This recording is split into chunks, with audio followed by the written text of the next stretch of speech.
देवा जय देवा जय देवा जय देवा जय देवा जय शिव मार्तंडा.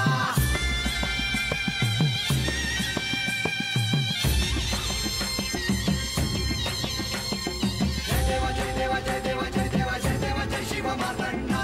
हरिवर्धन मल्हारी तुझी प्रचंडा.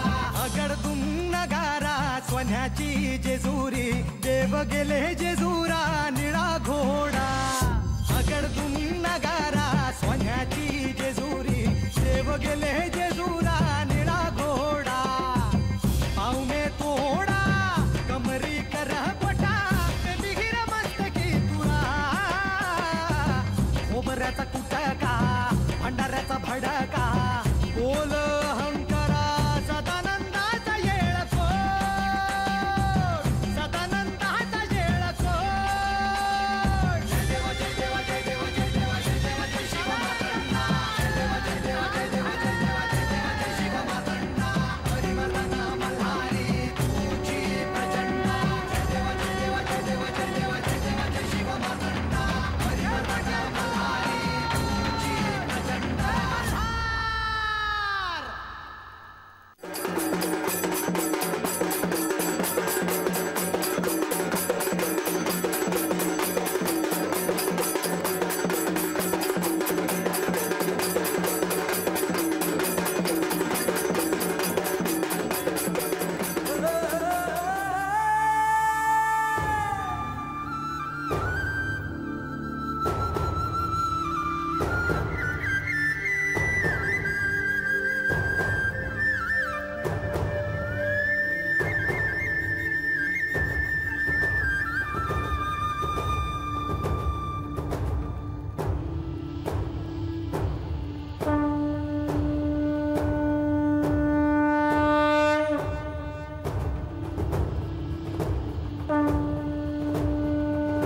म्हणजे मला असं का वाटतंय की देव आता कुठेतरी आला आहे. पण मला तर कुठंच दिसेना. पर का कुणास ठाऊक मला असं वाटतंय की देव जवळ कुठेतरी आलं आहे. असं असतं ना तर तू वाड्यात जाऊन ये. मागच्या वेळेला तर झालं होतं ना. होय अगं पर आपला ह्यो देवीचा उत्सव सोडून जाऊ. वा काय म्हणाल. अगं जा देव तो आला असलं तर. होय मग मी जाऊ आहे घरला. जा लगेच जा आणि मला सांग म्हणजे मी आजाला घेऊन येते. होय मग मी जाऊ. अगं जा.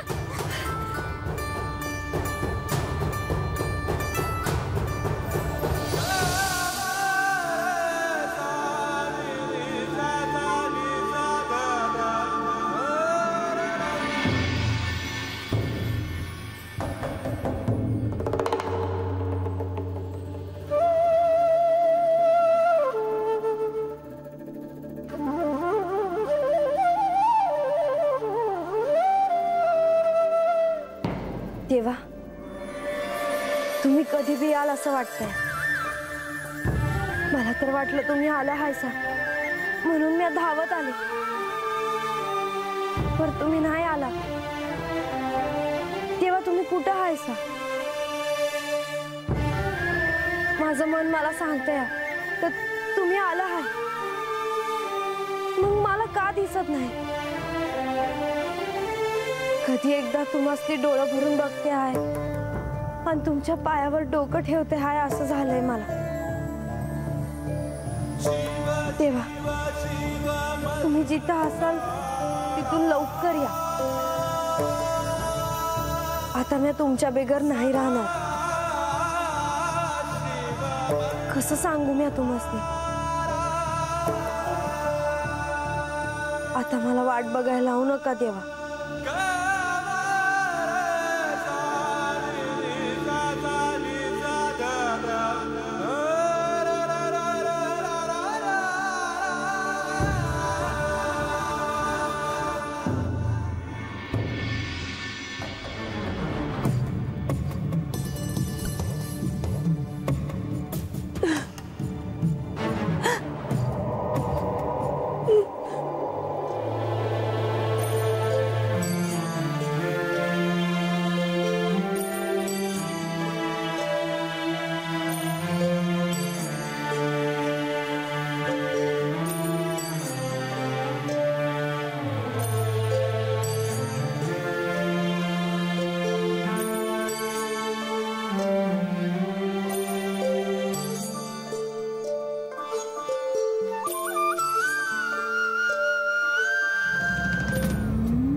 सगळं संपलं लतिका, सगळं संपलं.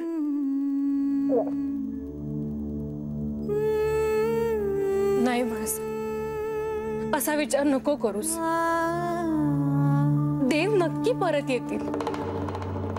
त्यांचं तुझ्यावर खूप प्रेम आहे अगं.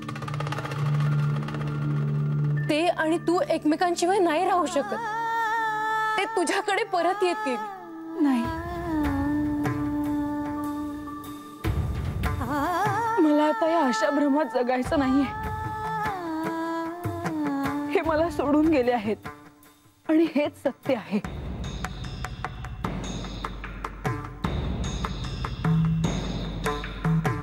म्हाळसा, ते आज जरी निघून गेले असले तरी ते उद्या परत येतीलच ना. पण तोवर माझ्या या शरीरात प्राणच राहिला नसेल लतिका. म्हाळसा, असं नको बोलूस. मला तुला असं नाही भगवत. सत्याचा स्वीकार करणं कधी कधी किती अवघड असतं हे मला आता कळत आहे.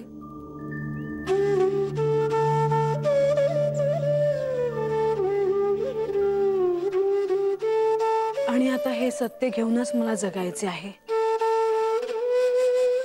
आमचा सुखी संसार सोडून त्यांच्यावर जीवापाड प्रेम करणाऱ्या माझ्यासारख्या पत्नीला सोडून ते गेले आहेत. हे कटू सत्य आहे. आणि तुला ते काही करून पचवावंच लागेल म्हाळसा.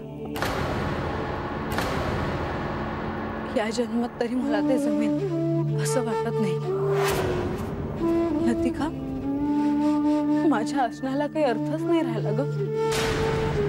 आपला पती आपल्याला सोडून गेलेल्या पत्नीच्या आणि त्याच्यावर जीवापाड प्रेम करणाऱ्या प्रेयसीच्या द्वंद्वात अडकले आहे.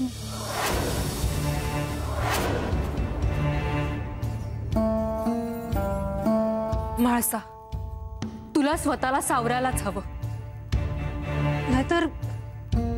नाहीतर आता अक्कांना काय वाटेल, तुझ्या बाबांना काय वाटेल,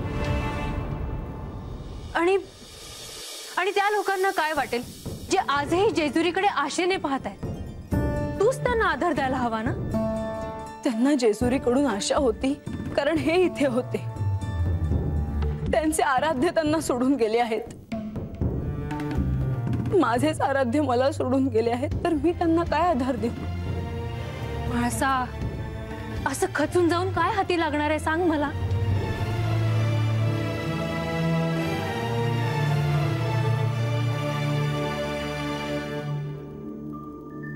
सारं संपलं आहे लतिका, सारं संपलं आहे.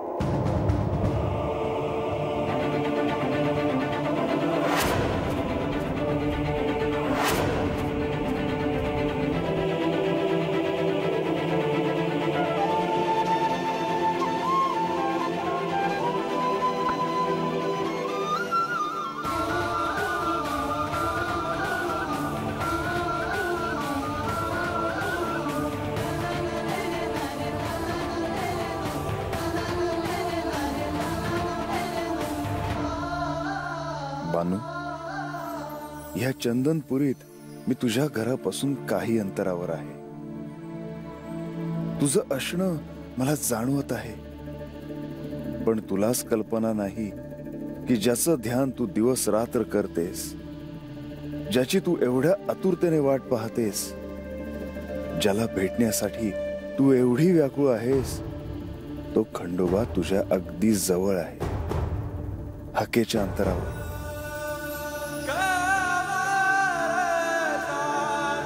बानू, मला असं वाटतं की तुला सांगावं की मीच तो आहे ज्याची तू वाट पाहते आहेस, ज्याचे स्वप्न तू पाहिले आहेस. पाहुणं,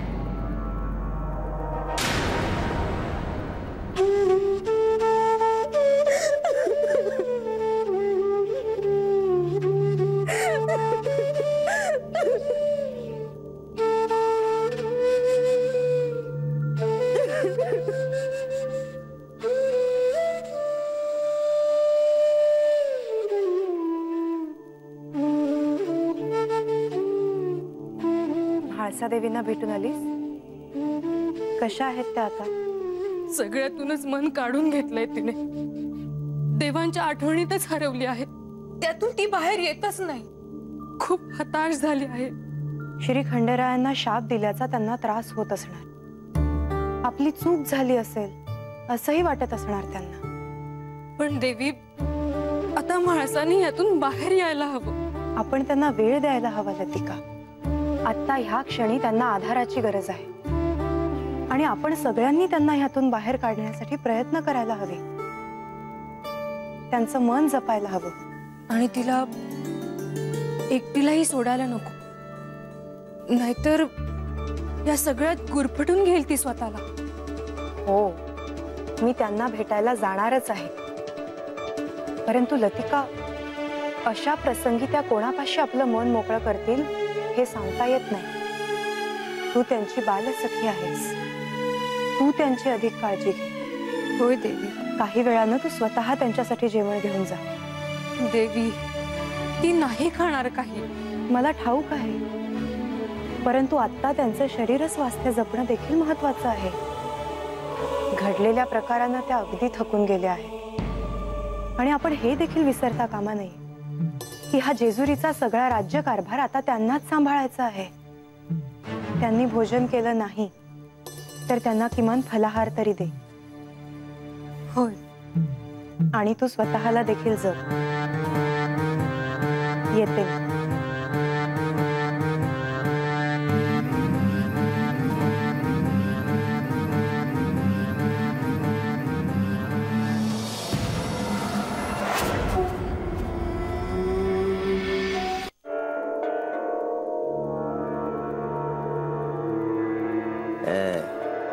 असं एकलंच काय बसलायसा? विचारतोय ना म्या. विचार. होय. नाही म्हणजे कोण? कुठला आलायसा? आम्ही इथं चंदनपुरीत काय करतायसा? अरे पोरांनो, माझं नाव खंडू गावडा. खंडू गावडा. अनम्या, खानदेशातून आलो या. रामच्याकडे दुष्काळ पडलाय ना व तो फिरतो या पोटासाठी. अर्हत काम मिळेल म्हणून आलो या. पर तुझं असं वय बघितल्यावर कोण काम देणार रे तुला? म्या काय म्हणतोय रंगा, अरे काम करायचं म्हणजे अंगात रग पाहिजे. पाहिल्या म्हाताऱ्याच्या अंगात कसले आले रे रग?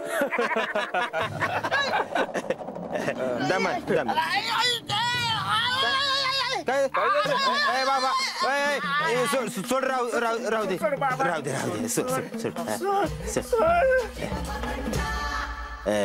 बर म्हातार बाबा, तू काय काम करशील रे? अरे सांगून तर बघ. तुझ्याकडे काम आहे का? माझ्याकडे आपल्याकडे मॉप काम आहे. बरं, तू माझ्याकडे चाकरी करशील, बरं मग घेणार काय तू? अरे पोटाला भाकर आणि पायाला वाहना मिळाल्या म्हणजे झालं. अरे मग असं असेल तर तू राहा माझ्याकडे चाकरीला. पण तू जेवायला काय घेणार ते तरी सांगा आधी. हे बघा, सकाळच्याला 1 खंडी भात, दुपारच्याला 2 खंडी भाकर, आणि बरं का रातच्याला 10 हंड दूध. नाही बाबा, बरं आहेसा ना? नाही म्हणजे ही समज तू एकलाच खाणार? वय रंगा, त्याला तुझ्या घरी चाकरी नाही करता येणार. काय? तुझ्या घरी तुझ्याच खायचं वांदा आहे. बसा तुम्ही. म्या काय म्हणतोय रंगा, म्हातार बाबा, हे बघ, ह्या वस्तीवर समजात श्रीमंत बाई म्हणजे बानूबाई. देव गेले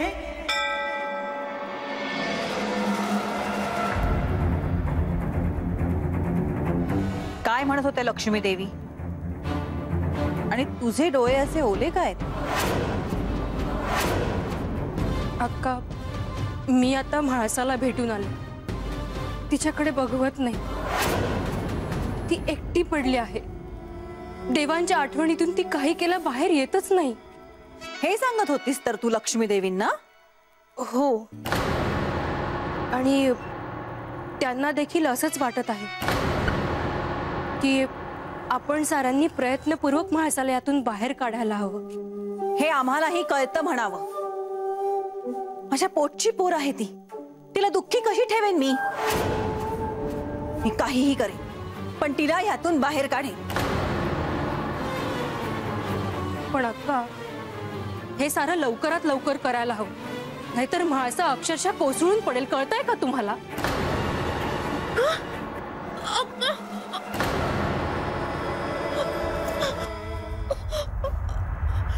माझ्याशी पुन्हा अशी भाषा करायची नाही लतिका. मला शिकवायला जाऊ नकोस. 4 दिवस जेजुरीला काय राहिलीस? जास्त अक्कल पदरी पडली का तुझ्या? नाही अक्का, मी केवळ लक्ष्मी देवी काय म्हणत होते ते सांगत होते.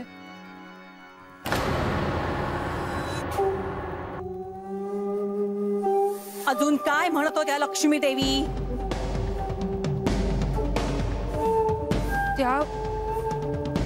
त्या म्हणत होत्या की आता काहीही झालं तरी म्हाळसाला जपणं आवश्यक आहे, कारण आता तीच ह्या जेजुरीचा राज्यकारभार बघणार आहे. हो, आणि म्हणूनच मी कधीही म्हाळसाला कोसळू देणार नाही. कारण म्हाळसा कोसळली तर ही सारी जेजुरी कोसळेल. हे वैभव, ही सत्ता, हे ऐश्वर्य सारं सारं काही जाईल. ह्या साऱ्यांचा उपभोगच घेता आला नाही तर सारं सारं काही व्यर्थ आहे. आणि मी ते कधीही होऊ देणार नाही.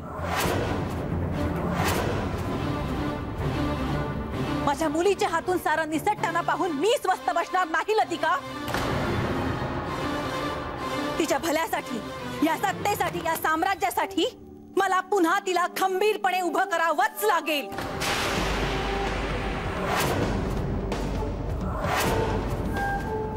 हे बघ, ह्या वस्तीवर समध्यात श्रीमंत बाई म्हणजे बानूबाई.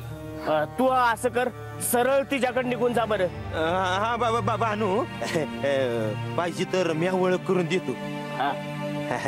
आता कसं, तुम्ही तिच्याकडे कामाला राहिलं काय आणि माझ्याकडे राहिलं काय, एकच आहे ती, आहे का नाही?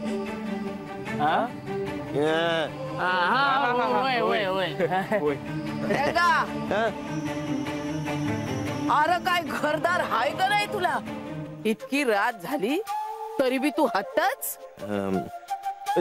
देवीच्या पाया पडाय आलो होतो. अरे आई हाय म्या तुझी, ओळखत नाही काय? आईच्या सांगतो, त्याला मी घरला घेऊन येणारच होतो आणि एवढे म्या तर त्याला मागा धरणं लागलो होतो. मावशी बाबा, घरला जा मावशी वाट बघत.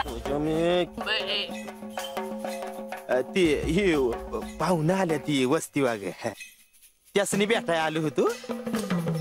माणुसकी नावाची काही गोष्ट आहे का नाही? मग भेटलास ना त्यासनी? आणि मग झालं तर घरला तुझ्या भाकरीची सोय नाही आणि माणुसकी दाखवाय निघायलाय.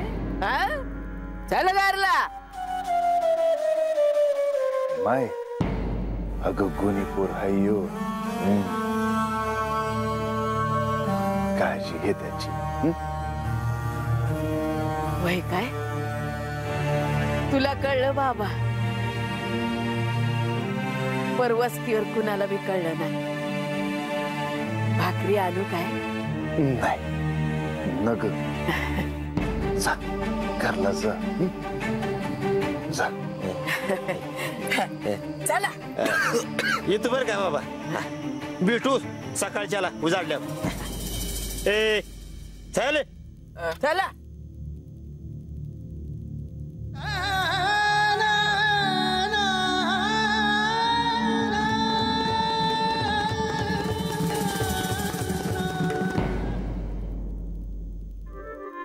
देवा, तुम्ही कुठं हायसा?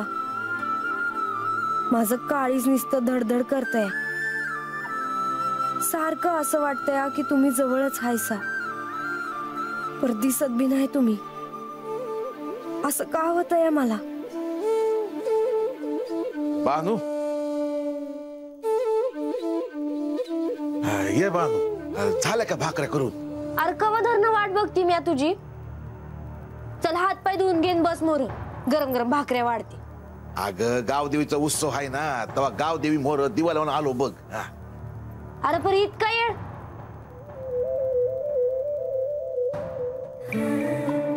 अगं बानू, त्यात ना एक म्हातारा माणूस आला होता बघ. कोण कुठला काय बी ठाव नाही, आणि आपल्या वस्तीवर तसा बाहेरचं कोण येत बी नाही. म्या काय म्हणतो बानू, यो म्हातारा उपाशी असेल, त्यासनी भाकऱ्या जाऊन देतीस? भाकऱ्या करती म्या, पर म्या का जाऊ?